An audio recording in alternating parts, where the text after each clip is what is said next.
Merci à vous. Merci à vous, Monsieur le Président. Merci aux organisateurs qui ont choisi un sujet qui n'a rien de facile. Même si, quand on est à Marseille, et je vois bien la force de Marseille dans la proposition, on a devant soi un horizon qui, depuis longtemps, est méditerranéen et qu'on est, au fond, les enfants de Braudel. Il y a aussi beaucoup de Rouennais parmi vous, je crois. Et pour eux, qu'est-ce que c'est que la Méditerranée ? C'est une question qui intéresse beaucoup plus qu'on ne le croit, mais qui est aussi, finalement, dans une sorte d'ouverture, de difficulté.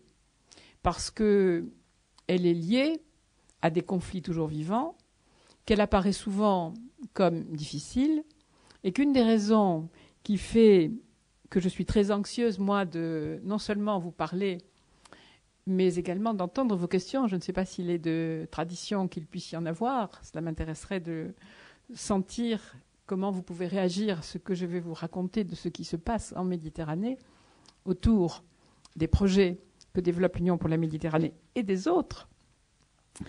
Mais si cela m'intéresse, c'est parce qu'il y a une certaine discrétion en ce moment sur ces questions, pour deux raisons. D'abord parce que les conflits ne sont pas éteints. La Méditerranée, vous le savez, vous avez lu, nous sommes bercés par des grandes figures méditerranéennes. L'Europe s'est faite à partir de la Méditerranée. Valéry l'a dit, il essayait toujours de définir des contours de l'Europe, et plus il avançait dans cette tâche, et plus les contours lui paraissaient aller très loin. Et en Méditerranée, la Méditerranée est probablement la souche d'un certain nombre de parentés qui ensuite s'en sont éloignés. Mais la Méditerranée, qui est le lieu sans doute où les échanges ont été les plus rapidement source de contacts de culture, grands empires sont nés de la découverte fascinée de l'autre, elle pose immédiatement la question justement de la proximité. On se voit, l'horizon est aussi clair qu'il l'est sur ce ciel magnifique, et donc on voit de l'autre côté, le Mistral est là, on voit les rives du sud, mais en même temps qu'on voit l'autre, on aborde sa différence radicale. L'autre, et le texte que vous avez choisi le dit bien, il ne faut jamais le confondre avec le semblable. Il y est, mais il est différent. Et tous les empires, le romain, l'ottoman, se sont heurtés à cette radicale hétérogénéité des peuples méditerranéens qui pose tout de suite aussi la question de savoir s'il faut projeter une image de soi ou au contraire attendre de l'autre qu'il vous donne une image de l'être humain, de l'homme, de ce qu'attend l'homme de l'autre, peut-être en termes médicaux aussi, qui n'est pas tout à fait la même que celle que l'on projette.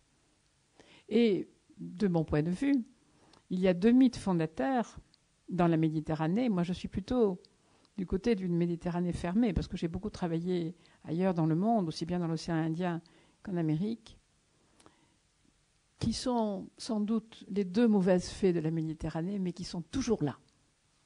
Écho et Narcisse. Quand on regarde dans l'eau, comme Narcisse regardait dans sa fontaine, en Méditerranée, on a tendance à ne voir que soi-même. Et tous les colonisateurs, ceux des anciens temps, et aussi ceux d'aujourd'hui, Israël le premier, a tendance à ne vouloir regarder que ce qui lui ressemble dans l'eau de la Méditerranée, comme Narcisse. Voilà un premier danger. Et l'autre, c'est la chambre d'écho. On parle beaucoup en Méditerranée. Les Méditerranéens sont des rhéteurs merveilleux. Bien sûr, les Grecs et les Latins, mais tous ceux qui aiment le langage, parce qu'il est aussi un moyen de dire aux hommes les choses importantes et même de les faire avancer dans la façon de résister ensemble aux grands fléaux, dont les fléaux des maladies. Et le deuxième grand mythe, non moins terrifiant que le premier, c'est écho. On parle, mais en Méditerranée, ce qui vous répond, c'est l'écho de votre propre voix. C'est cela qu'on veut entendre. C'est quelque chose qui vous ressemble. Et ça a toujours été probablement une hantise, quelque chose qui hante tous ceux qui ont voulu construire une Méditerranée, en particulier les politiques qui, jusqu'à présent, n'ont pas réussi à faire la paix en Méditerranée. Les conflits sont là. Ils sont là durablement, et certains analystes qui regardent le Proche-Orient disent que nous devrons mourir tous sans avoir réglé la question de la paix entre l'État palestinien et Israël. Je vais vous dire que je suis aussi intéressée par ce que vous êtes et par ce que vous dessinez quand vous vous demandez comment travailler dans un esprit, non pas nécessairement normatif ou modélisant, mais pour finalement apporter quelque chose qui réponde à la diversité de ces cultures et en même temps à leur habitude de confluence ou de contact. Je suis née dans un hôpital, mon père était pharmacien d'hôpital, et quand je suis devenue élève de l'école normale supérieure à Paris, très jeune, carré, c'est-à-dire en première année, j'étais très timide, provinciale. Mon père, qui était lié à tout un réseau de directeurs d'hôpitaux, dont bien sûr l'hôpital de sa ville, qui était Limoges, m'a dit, tu sais, en même temps que toi, dans ta promotion, vient de rentrer une fille de directeur d'hôpital. Si tu t'ennuies le soir, va la voir. Je suis donc allée voir Marie-Claude Castagnou, fille de directeur d'hôpital de Bordeaux. Et elle m'a ouvert une boîte de lamproie à la bordelaise. Et évidemment, tous les nuages noirs qui planaient sur le ciel de Paris se sont évanouis et j'ai trouvé, grâce à elle, beaucoup d'amitié. Le milieu hospitalier, je le connais bien. Je vais vous en parler aussi à la fin, parce qu'il existe, évidemment, déjà des solidarités entre hôpitaux de la Méditerranée, des projets de colloques. Marseille est un centre, évidemment, qui est très cher au cœur de beaucoup de ceux qui sont passés par là et qui ont, au fond, pensé la santé publique, pensé l'économie de la santé, pensé aussi le rôle des différentes composantes du monde hospitalier. Et ici, il y en a beaucoup et je m'en réjouis, en fonction de la diversité, justement, des cultures et des sociétés méditerranéennes. Donc voilà une raison de plus pour moi de m'intéresser à ce que vous pouvez proposer. Et puis, ce qui m'intéresse, c'est que vous êtes un des représentants les plus légitimes de ce que la société civile a quand elle entend servir l'intérêt commun. Et pour moi, dans ma vie, j'ai été beaucoup de choses, dont professeur de langue méditerranéenne, le latin, l'espagnol, prioritairement, mais beaucoup d'autres aussi, l'italien et quelques autres, le portugais qui est pas loin et qui fait partie de l'Union pour la Méditerranée. Eh bien, pour moi, il y a quelque chose dans cela, le service de plusieurs nations et des problèmes communs, dont la santé, qui se reflètent dans l'émergence de ce projet, qui est à la fois politique et sociétal, qui par conséquent engage tous ceux qui veulent s'y engager, à la fois dans des circuits politiques dont je vous dirais que de mon point de vue, ce ne sont pas les seuls, et fort heureusement, à devoir être actifs par les temps qui courent. Et je vais commencer, au fond, par vous dire ce que, de mon point de vue, des assemblées comme la vôtre peuvent apporter dans un contexte dont je vous définirai ensuite les propositions ou les projets politiques. Alors d'abord, la Méditerranée, c'est aujourd'hui un échec en termes politiques. C'est l'échec d'une politique de rapprochement des modes de vie et des produits intérieurs bruts des pays du Nord et du Sud. C'est le fait que l'Union européenne a voulu à un moment se doter d'une politique méditerranéenne, ça remonte à 1995. On croyait que la paix n'était pas loin entre Israël et la Palestine. Ça s'appelle le processus de Barcelone. Et on s'est dit, à ce moment-là, il faut créer des projets communs, il faut créer des infrastructures, il faut donner à des gouvernements les moyens d'améliorer le sort de leurs concitoyens au sud et à l'est. Aujourd'hui, où en est-on ? On en est au fait que le produit intérieur brut par habitant est en moyenne 10 fois supérieur au sein des pays de l'Union européenne à ce qu'il est dans les pays du sud et de l'est de la Méditerranée. Les écarts ne se sont pas resserrés, ils ont grandi. On en est au fait que 520 millions d'habitants en Méditerranée, en 2025, vont subir les effets d'un changement climatique qui assèche les terres et qui produit déjà, en particulier en Égypte, mais également dans d'autres pays, des famines, des pénuries alimentaires. Il y a aujourd'hui, et cela c'est nouveau et c'est tragique, des enfants qui meurent de faim. Cela, on ne l'avait pas vu au siècle précédent autant. Il y avait évidemment un niveau de vie bien plus bas, mais on ne peut pas dire que la situation se soit beaucoup améliorée du point de vue des plus pauvres de la Méditerranée. On peut dire aussi que le taux de chômage, qui est une préoccupation si normale, si importante, et pour laquelle les pays européens n'ont pas, pour le moment, réussi à franchir le pas de la crise, est une préoccupation qui doit être encore plus importante quand on pense à ce contexte qu'on ne peut pas méconnaître de proximité entre pays du Sud et pays du Nord. Si l'on voulait juste stabiliser le chômage dans les pays du Sud et de l'Est de la Méditerranée à ce qu'il est aujourd'hui, il faudrait créer, dans les 15 prochaines années, 40 millions de nouveaux emplois pour simplement stabiliser ce taux qui est de plus de 12% dans les pays non européens. Ce qui veut dire beaucoup de désespoir, ce qui veut dire beaucoup de tentation du côté des fondamentalismes et de la récupération par des mouvements dont la paix du monde peut se trouver menacée.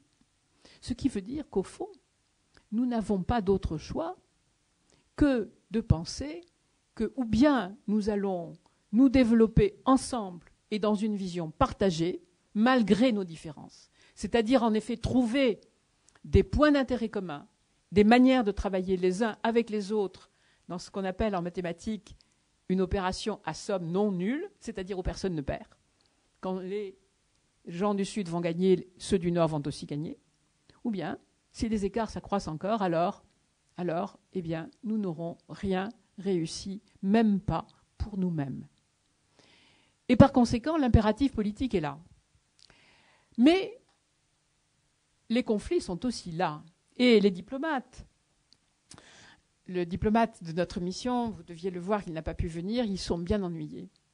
Parce que quand on veut régler les problèmes par les voies diplomatiques, on sait bien qu'il faut des traités, on sait bien qu'il faut des accords, on sait bien qu'il faut que l'horizon des chefs d'État, des gouvernements, soit capable de mettre un terme à des différences d'appréciation. Cela passe bien sûr par la fin des colonies. On peut dire que, au fond, les colonies aujourd'hui, c'est la prolongation de la colonisation qui a toujours été un trait, pas seulement de la France dans le monde, mais de beaucoup d'autres pays. On peut dire que la politique du fort au faible, c'est une politique qui marque le monde entier. Et pas seulement, encore une fois, les pays qui sont réputés être d'anciennes puissances coloniales. La Chine est en train de coloniser un certain nombre de marchés africains et nord-africains en ce moment. Donc le colonialisme n'est pas mort. Et le colonialisme a des effets, en termes politiques, extrêmement difficiles sur le plan de la reconquête d'une paix durable. Alors, devant cela, le mouvement qui s'est passé et qui a pour initiative un Méditerranéen, qui est le chef de la mission à laquelle je travaille, qui est Henri Guénaud, qui a vécu dans des villes de la Méditerranée comme un enfant pauvre, où son terrain de jeu, c'était des arènes, et où il voulait justement trouver un espace commun pour des enfants de cultures différentes. Il n'était pas parmi ceux qui, dans la bourgeoisie, avaient facilement accès aux biens publics. Et il s'est dit, comment faire ? Et il a pensé à un rapprochement, mais qui n'aurait pas exactement la même configuration que les rapprochements qui se contentent d'accords interétatiques, de signatures de traités entre les chefs d'État. Il a pensé qu'il fallait créer une nouvelle organisation. Et un premier succès politique est qu'elle existe aujourd'hui. Elle est toute petite, embryonnaire. Elle n'ose pas avoir une politique de communication. Elle est à Barcelone. Elle a un secrétaire général jordanien et 6 secrétaires généraux chargés des 6 premières priorités qu'a défini le premier sommet des chefs d'État. L'eau, la dépollution de la Méditerranée, la propreté de l'eau potable, les transports, comment pouvoir circuler d'un pays à l'autre, et même en Méditerranée, sans qu'il y ait trop de dégâts entre les humains, les poissons, comment faire en sorte que, aussi, on regarde un peu mieux ces malheureux qui viennent s'échouer sur les rives et qui parfois perdent leur vie en Méditerranée. Les énergies. Comment faire que la Méditerranée se libère du tout pétrole, comme les autres pays du monde.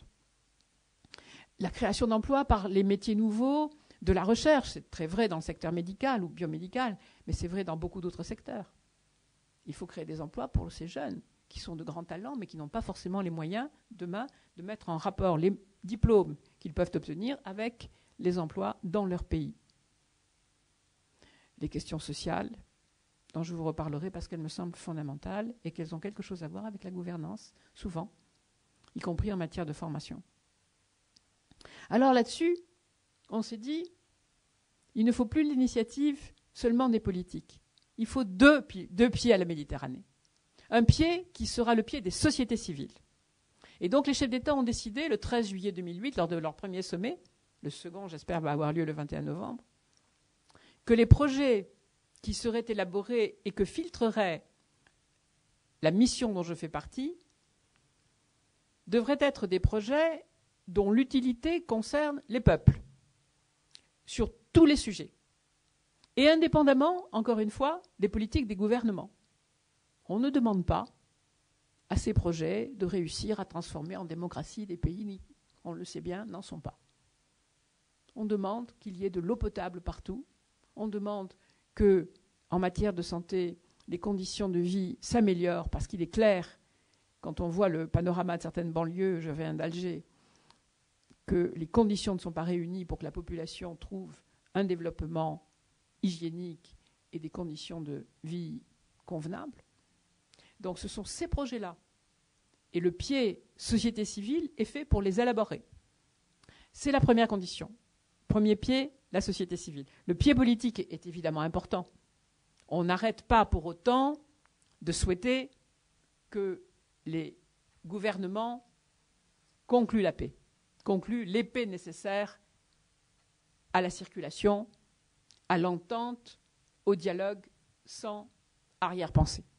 On sait que l'Amérique là-dessus est nécessaire, qu'elle n'est pas suffisante, qu'elle n'arrive pas aujourd'hui à faire la paix au Proche-Orient.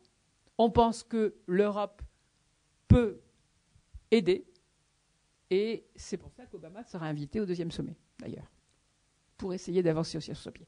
Le pied civil est important. Deuxième idée, on va se mettre à travailler aussi avec ce qui existe déjà. Ça a été un débat. Au début, les pays riverains disaient non, c'est nous qui sommes vraiment les destinataires du projet. Depuis la Mauritanie jusqu'à la Turquie, en passant même par des pays qui n'ont pas de rive auprès de la Méditerranée, mais qui sont vraiment de culture et d'intérêt méditerranéen, comme la Jordanie, qui n'a pas de rive, mais qui est associée au processus, comme la Mauritanie, qui n'a pas de rive, mais qui est associée au processus.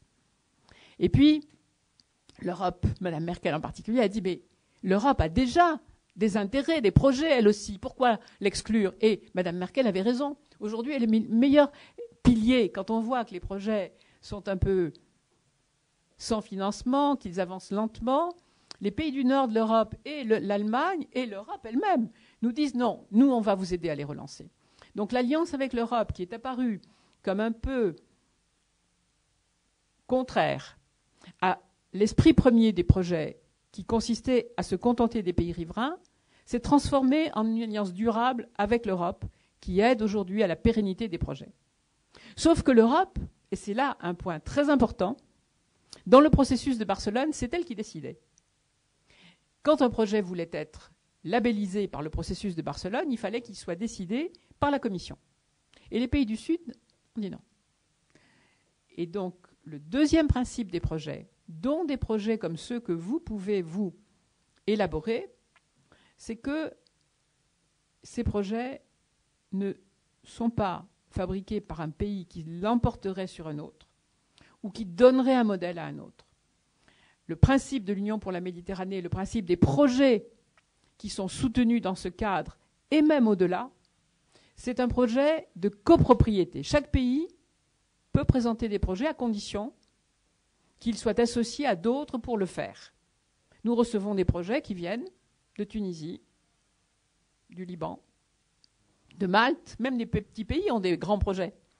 Il y a à Chypre, à Cyprus Institute, qui a des machines pour désaliniser l'eau de mer à peu de frais, qui seraient très utiles dans des lieux très secs, et qui pourraient être reproduits dans un certain nombre de projets méditerranéens. Donc, la copropriété, c'est la fin d'une hiérarchie. C'est la fin d'une sorte de regard où le Nord dit, nous sommes développés, nous avons une méthodologie rationnelle, nous pouvons donner une approche à d'autres. Non. Cette approche ne vaudra que si elle est partagée et si les autres pays la font leur, au point de dire, nous voulons, nous, ce projet-là. Les projets qui sont accueillis dans la mission, Ce sont des projets portés par plus de deux. On ne confond pas l'horizon méditerranéen avec l'horizon du bilatéral. Parfois, le début peut être un début bilatéral, mais en tout cas, si il y a des pays qui subissent et des pays qui proposent, ça ne marche pas. Le projet qui est bon, à nos yeux, c'est un projet où chacun dit « moi, je veux faire cela ». La troisième idée sur ces projets, c'est la géométrie variable. Si on attend pour qu'un projet marche, qu'il y ait 43 pays qui disent ensemble « moi, je veux que sur le traitement ou le diagnostic précoce des infarctus, on dispose d'une petite mallette qui va permettre de tout de suite ausculter et de tout de suite relayer par des écrans les choses que l'on va découvrir. Si l'on attend qu'il y ait 43 pays qui disent « nous voulons cela », on n'avance pas. Donc, on peut admettre la géométrie variable, c'est-à-dire qu'un projet commence à 8, à 9, à 10. À partir de là, on cherche des financements. Et contrairement à l'idée reçue qui est que la crise a épuisé un certain nombre de pays et que les financements se font rares, la Méditerranée apparaît aujourd'hui comme un objectif à ce point important pour l'avenir du monde entier, dans une vision géostratégique dont je ne vous parlerai pas, parce que je préfère peut-être, dans les quelques minutes qui me restent, parler de quelques projets, dont les projets de santé que je connais. Mais si j'avais à dire quelle géostratégie se dessine derrière ce que je vois, le monde est riche de dépenses inutiles, en particulier en matière de transport, en matière aussi de conquête de territoires économiques. La Chine vient conquérir l'Ouest, les États-Unis sont en difficulté, mais continuent à exercer une puissance forte sur le reste du monde. La vision géostratégique, elle est plutôt celle de tranche d'orange, où la tranche d'orange qui va depuis le nord de l'Europe jusqu'au sud de l'Afrique aurait des intérêts économiques, sociaux, culturels tels qu'elle serait capable de constituer une force, une proposition harmonieuse et qui finalement lui permettrait, en termes de volume global de ce qui peut être apporté financièrement, Banque européenne d'investissement, Banque mondiale, qui est très sensible aux investissements méditerranéens, procédure nationale, on vient de décider des facilités pour les projets méditerranéens. On voit que là, il y a quelque chose qui se dessine, dont la Méditerranée peut être une sorte de point focal entre le nord de l'Europe, le sud de l'Afrique. Alors les projets, eh bien moi ce qui me surprend, et pas seulement en France, c'est leur nombre, leur vigueur, la qualité des personnes qui disent « nous voulons construire ensemble ».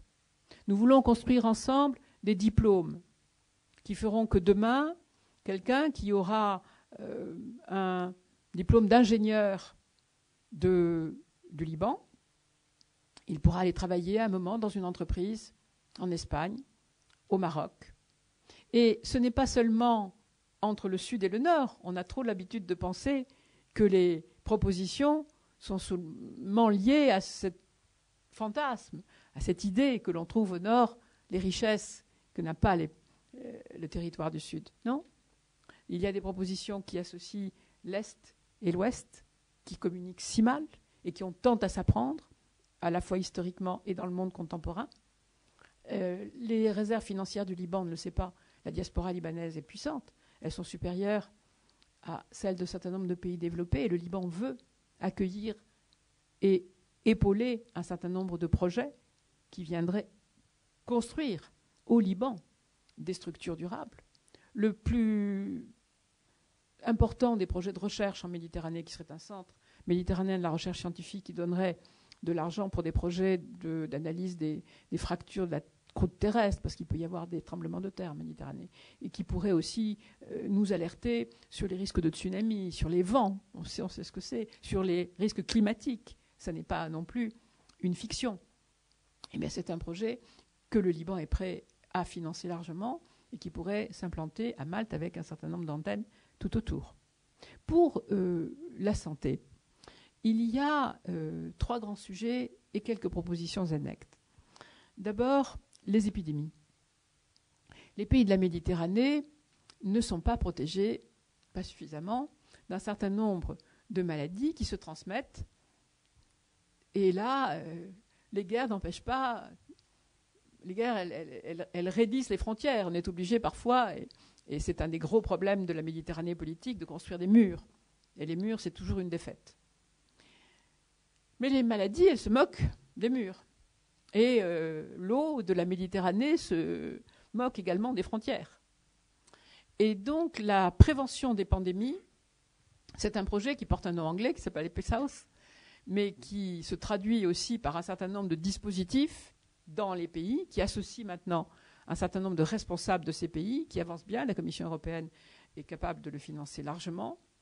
Et si les ministres de la Santé passaient par-dessus les obstacles, cette fois politiques, qui empêchent les ministres de se réunir, parce que chaque fois que les ministres se réunissent, on retombe sur la question de savoir si tel État ne voudra pas écrire quelque chose sur la légitimité de l'implantation de nouvelles colonies. Et par conséquent, dès qu'on voit Israël qui écrit quelque chose là-dessus, les États arabes disent non, on s'en va, et on est renvoyé évidemment à la case départ. D'où le fait que les projets avancent sans les ministres parfois. Et le projet EPISAUS, en ce moment, il avance tout seul, parce qu'il est utile.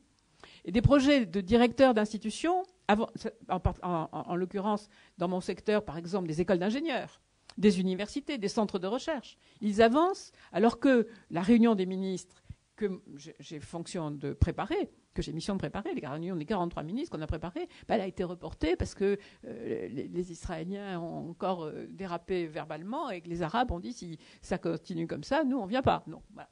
Risque d'échec, donc pas de réunion de ministres. Mais les projets avancent. C'est-à-dire que sur les 2 pieds, le pied projet concret existe. Et si, au bout de votre séminaire, il y a un projet de gouvernance, un projet de service public hospitalier ouvert, accueillant des propositions plurielles et néanmoins dans une unité de vision, ça peut devenir un vrai projet méditerranéen.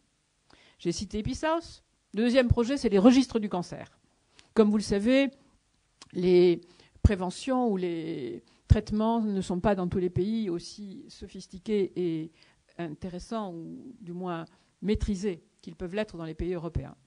Dans beaucoup de pays, on envoie un camion faire une première